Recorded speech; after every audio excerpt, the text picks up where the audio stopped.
gostaria de começar por falar um pouco sobre aquilo que eu considero importante na apresentação de um livro, ou seja, o que é que deve ser a apresentação de um livro. É claro que eu não fiz o livro, não é da minha autoria, mas recebi-o antecipadamente a vocês. Eu conheço o livro.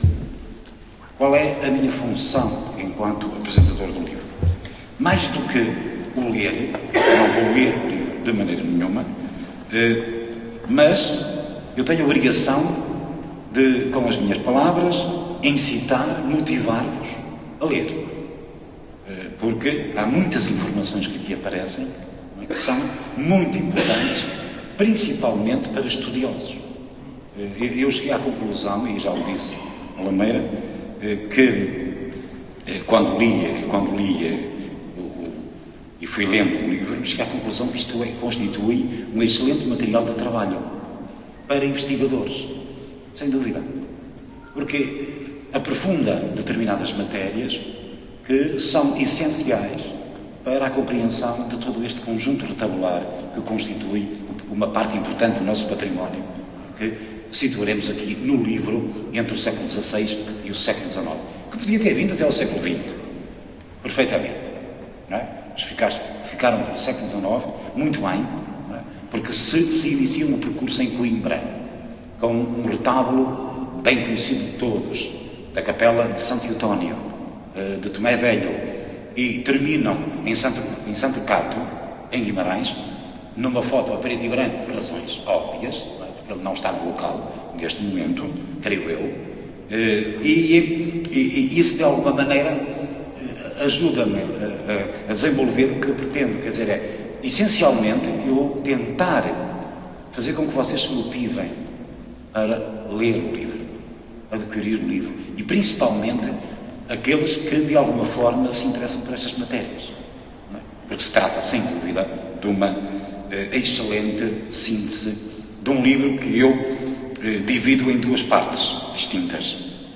Há uma primeira parte teórica, uma primeira parte de reflexão, há uma primeira parte de estudo sobre as matérias, ou a matéria, e a matéria é retábulo relicário, ou seja, teremos que lidar aqui com duas palavras.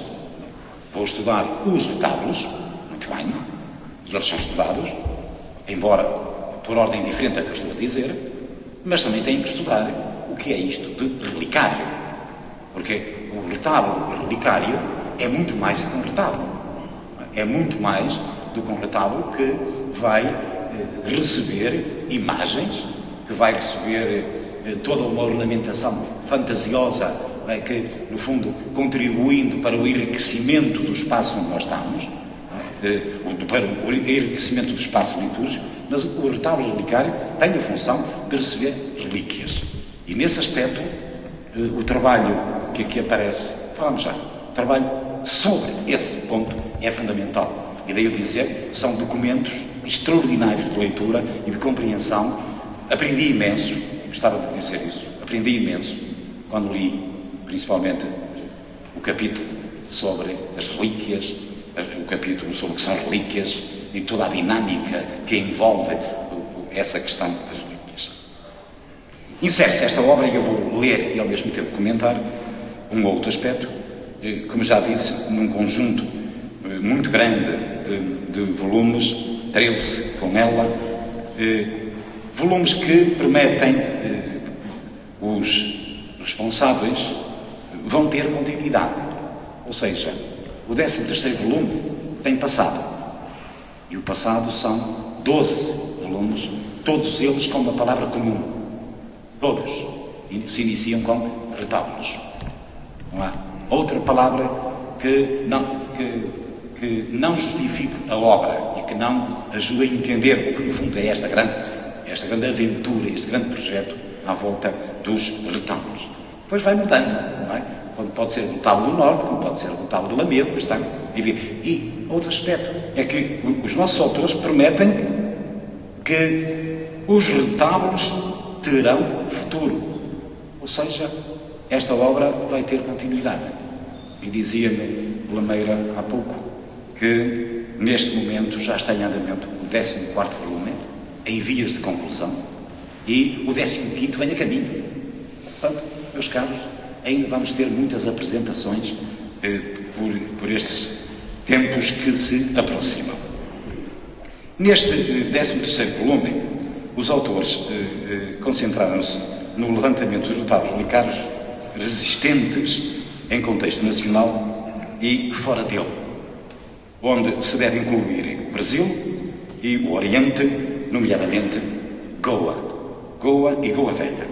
Assim sendo, somos convidados a percorrer os caminhos de Portugal e ilhas, passando por terras brasileiras e goenses, sempre com a mesma preocupação: mostrar-nos as composições tabulares concebidas e organizadas entre o século XVI e o século XIX, sempre com o objetivo de guardarem a serem depósito de relíquias de santos ou de episódios pormenores ligados a diferentes etapas e figuras da história do cristianismo. Os autores dividiram a obra, ou este volume, em duas partes distintas, mas que se complementam, mas que se relacionam entre si. Ou seja, a segunda parte, o catálogo, de alguma maneira justifica todo o texto que é desenvolvido na primeira parte. Uma primeira parte reflexiva, como já disse, ou seja, uma primeira parte onde os autores se preocupam essencialmente com a apresentação de um breve estudo sobre a razão de ser da existência de tamanhas máquinas expositoras de relíquias. Aqui, para além de uma introdução ao culto das relíquias, história, ensinamentos e devoção, acrescentam uma reflexão sobre as relíquias insígnias, sobre a literatura e jubileus, bem como o estudo das diferentes tipologias retabulares que integram este levantamento e a sua filiação artística, quer na concepção de projetos ou riscos, quer na sua interpretação e execução. Acrescentam a tudo isto uma série de mapas, e esse é um aspecto que eu acho muito interessante. Todo este trabalho termina com um conjunto de mapas de Portugal, das Ilhas Atlânticas e depois do Brasil e mesmo de Goa, da Índia, portanto, dizia uma série de mapas de localização dos retábulos, o que é uma preciosa ajuda para quem trabalha. Automaticamente somos encaminhados para o local onde esses retábulos existem, selecionados, volto a dizer, porque se trata de uma seleção, não esgota o tema de maneira nenhuma. Como eu dizia há pouco ao Padre Jardim, praticamente todas as igrejas têm a sua relíquia.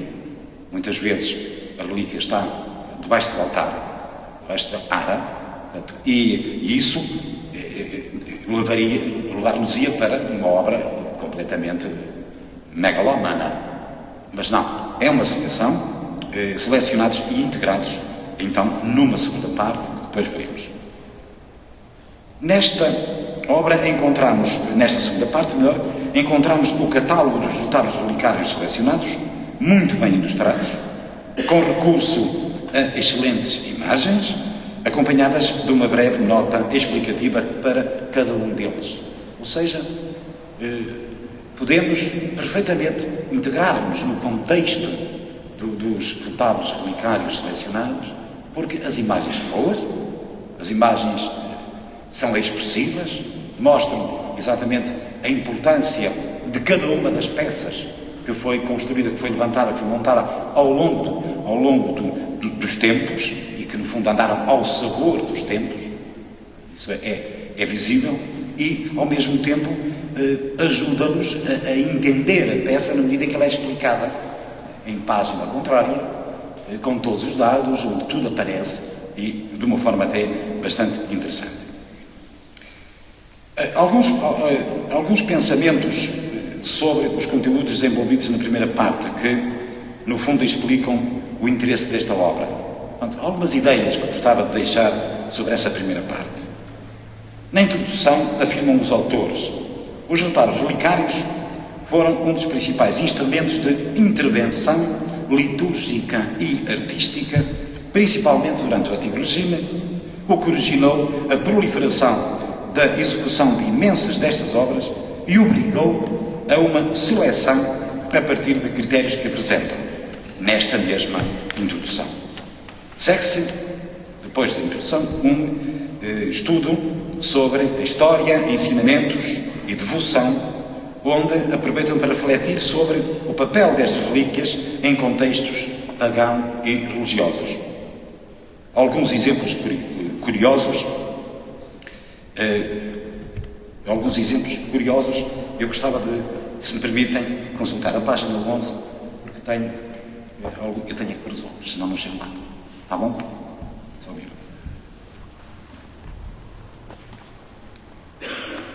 Na página 11, diz o autor, a propósito destes exemplos, que eu já não estou a ler muito bem, não apontei. Não somos pagãos ou colecionadores de curiosidades históricas se temos um carinho especial pelas relíquias. De facto, é assim que muitas vezes os devotos de relíquias sagradas são classificados.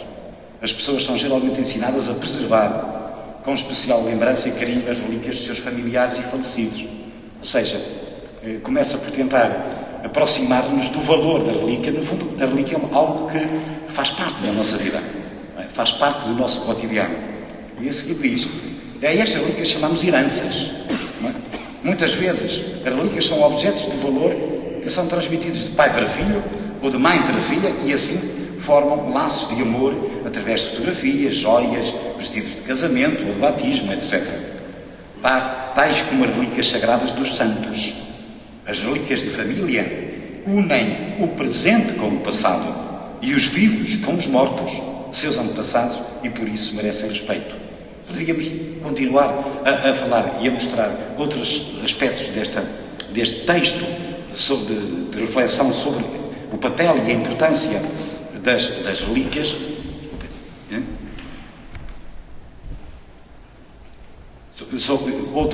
Eu convido-os exatamente depois a lerem com cuidado e que vale a pena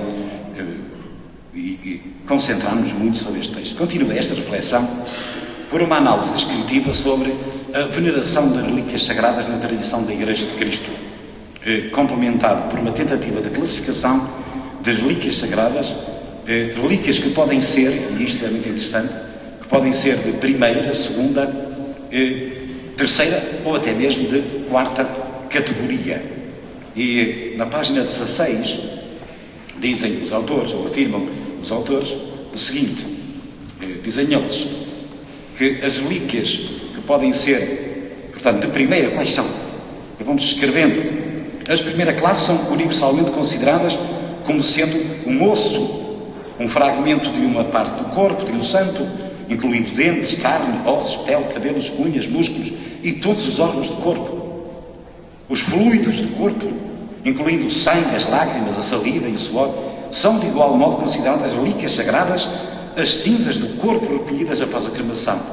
E poderíamos continuar. Por exemplo, um caso curioso é o sangue, a preservação do sangue. Também ele pode ser considerado uma importante relíquia e relíquia de primeira categoria. Por exemplo, o sangue do Papa São João Paulo II, que estava guardado em sacos de transfusão no banco de sangue do Hospital do Vaticano e era para ser usado no caso de emergência durante uma viagem apostólica, é considerado e pode ser considerado como uma relíquia. Depois, as relíquias de segunda classe são normalmente as que estavam em contacto com o santo, ou seja em vida ou após a morte, como no caso de ossos ou de um corpo incorrupto dentro de um caixão, como por exemplo a roupa mudada ao longo do tempo ou a sua mortalha substituída. As relíquias de segunda classe incluem vestuários, edifícios, óculos, instrumentos de trabalho, de martírio, textos escritos à mão, quantidade de relíquias que podemos encontrar. As de terceira classe são objetos que foi colocado em contacto com as relíquias anteriores. Essas serão de outro tipo. Podem ser, por exemplo, lenços e aventais, tradicionalmente chamados de verónicas, percebemos porquê. Não é? Colocadas nos caixões dos santos, ou então pequenos pedaços de linho que realmente tocaram no corpo e por aí fora. E por último, as chamadas relíquias de quarta categoria. Finalmente, uma relíquia de quarta classe é um pano ou um objeto que tenha sido tocado num terço ou num retrato, vera efígie, diz muito bem, ou numa fotografia tirada a um santo. Elas vão perdendo valor, depende do grau de importância que essas relíquias têm e da sua relação mesmo com a figura venerada, neste caso como santo. Continuando. No capítulo que estudam as relíquias mais insígnias, deram destaque, porque era impossível fazer um estudo pormenorizado de cada uma das relíquias, por exemplo, das existentes em Portugal, que são centenas, mas que apresentam todo o rol dessas mesmas relíquias. E deram um exemplo concreto, ou três, neste caso alguns exemplos concretos, que são elas as relíquias que se ligam às figuras de Santo António, à mão de Santa Teresa de Jesus, ou Santa Teresa d'Ávila, como nós a conhecemos, que à volta dessa mão há uma história recambulesca, uma história interessantíssima, ligada ao percurso da relíquia da mão de Santa Teresa, mão essa que tinha, nomeadamente, contribuído para questões relacionadas com a restauração da independência, enfim, muito interessante. Relíquia é essa que esteve durante séculos no convento de Santo Alberto em Lisboa e hoje não está em Portugal, hoje não está em Lisboa, está em Espanha, mas depois de uma história interessante do caminho da relíquia por onde ele andou e acabou em terras espanholas. E dão ainda um exemplo de uma relíquia que eu chamaria mais um amuleto,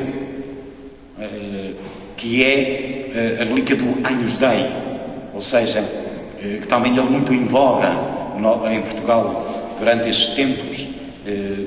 O que era a relíquia do Agnus Dei, explicam-no bem, tratam muito bem esse tema, tratam muito bem todas as questões que foram levantadas pela Igreja, nomeadamente pelo Pontífice, na cadeira pontifícia em cada época, que se debruçou e que se preocupou com questões relacionadas com o valor e a simbólica destas figuras do Agnus Dei, normalmente impressas sobre cera e benzidas pelo próprio Pontífice, e que acabavam por constituírem mais do que uma relíquia para ser depositada, mas também uma relíquia para ser usada. Não é? Daí, muitas vezes, ser confundida com amuleto. Portanto, eu não vou entrar muito nos meandros, é mais para vos motivar, porque há aqui tanta informação que naturalmente poderão aproveitar para depois entendermos muito bem todo este fenómeno que nós estamos a estudar.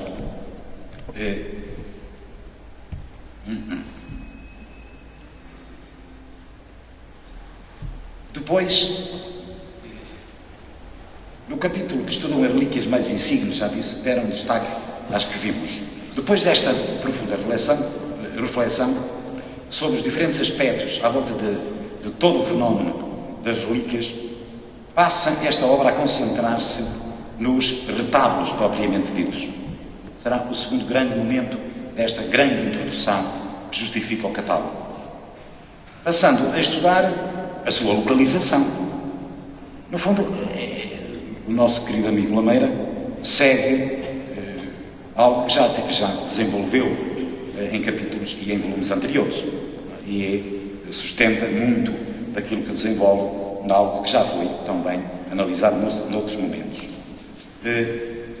E passa a estudar a localização deles, onde é que nós vamos encontrar estes retábulos em contexto de espaço sagrado, não é?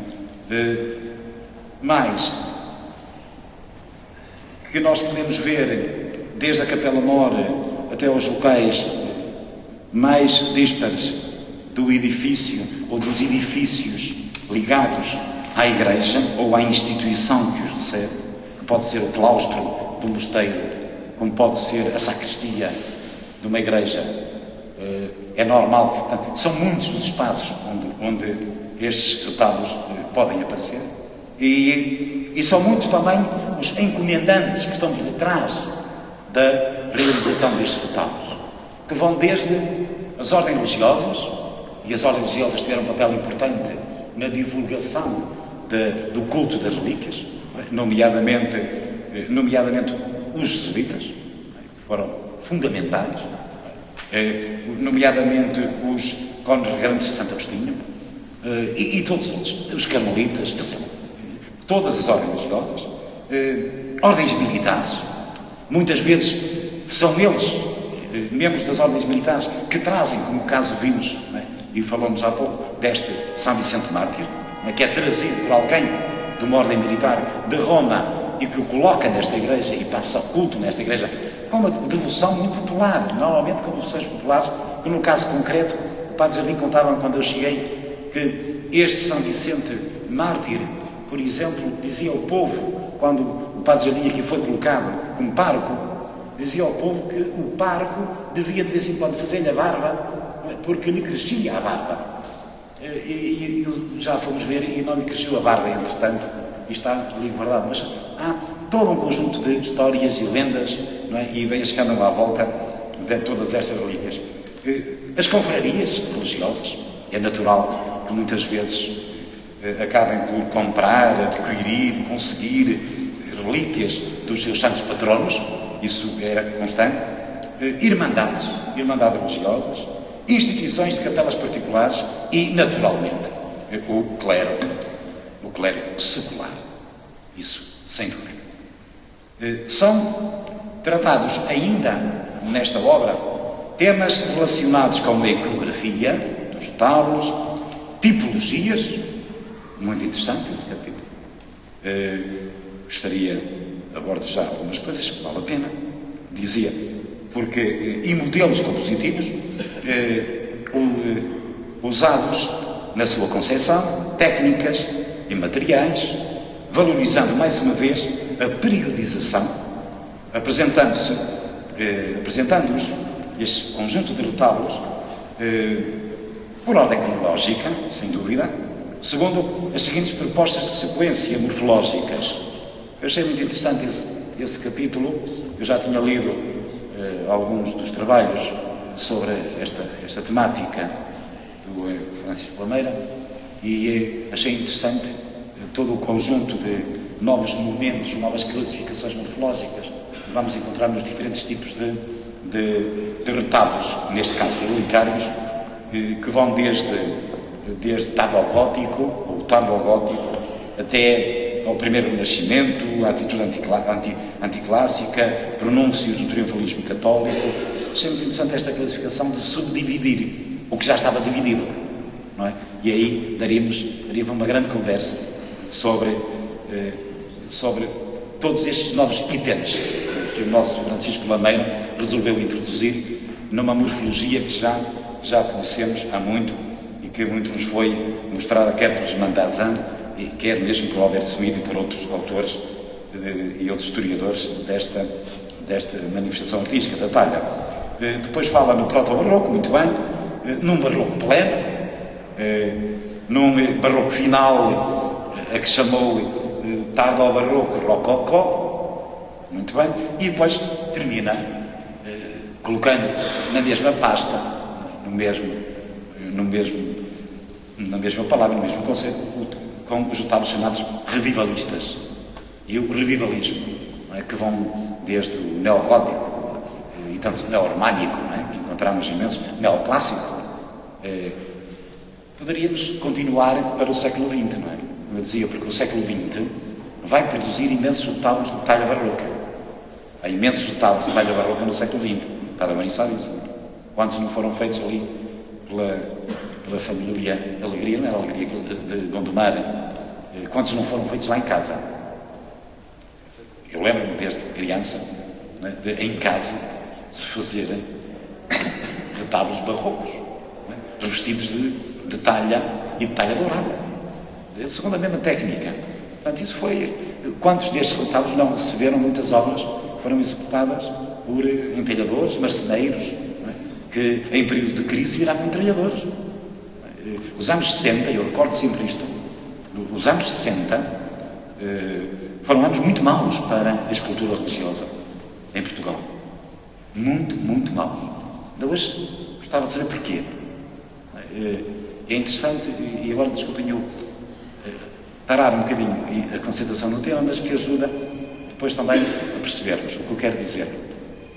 Durante os anos 60, eu lembro-me que o pai começou a fazer peças para mobiliário, nomeadamente uns meninos com as mãos junto à cabeça que seguravam mesas que iriam ser concebidas por marceneiros da região ali de Gondomar para salas de estar. E porquê? Porque não havia encomendas de imagens religiosas, nomeadamente de Fátima, com quem ele estava muito relacionado desde os anos 60, exatamente, mais ou menos desde esse período. E é interessante porque eu lembro que o meu pai dizia muitas vezes que quando se dá a Revolução de 25 de Abril, ele teve muito medo que a imaginária religiosa tendesse a desaparecer, ou pelo menos ser prejudicada. E aconteceu exatamente o contrário. Não é? O ano de 75 é um ano de grande produção de imaginária religiosa lá em casa, nomeadamente para Fátima. Há uma força incrível, não sei porque é que aconteceu, e nunca mais parou. Nunca mais parou. Não é? Até a primeira década do século XX, agora neste momento não sei como está, mas sei que já não tem os níveis de produção anteriores. Bom, tudo isto daria para muita conversa. Termina esta primeira parte, com um estudo minucioso sobre as oficinas. Teria que estar, não é? Porque falar de retábulos, sem falar de oficinas, sem falar de mestres, era uma obra incompleta. E termina e completa a obra, já vou terminar, e completa a obra exatamente apresentando um estudo muito interessante, muito bem feito, sobre os diferentes mestres, as diferentes oficinas, escolas, como quiserem dizer, mas essencialmente os mestres que intervieram nestas obras, que as executaram, que as conceberam e que as legaram para nós. E são estas obras que foram executadas desde Tomé Velho até Luís Pereira da Costa, não é? Até António Vital Rifarto e tantos outros nomes que aqui aparecem, sempre perfeitamente identificados e identificados com a obra que se lhes atribui, a obra que lhes devemos entregar. Sempre. Isso é algo muito interessante, daí eu dizer que se trata de um excelente documento de investigação, trata-se de um excelente documento de apoio à investigação e de apoio a quem quiser desenvolver estes temas, sem sombra de dúvidas. E claro, todas estas obras, todos estes artistas, todas estas encomendas, todas estas relíquias aparecem refletidas na segunda parte. A segunda parte é o catálogo. É o catálogo fotográfico, o catálogo monográfico, é as escolhas deste grupo, né, responsável por este trabalho, a quem eu cumprimento, a quem eu saúdo e a todos os outros digo e desafio, leiam a obra, porque vale a pena. Tá bom? Muito obrigado pela vossa paciência.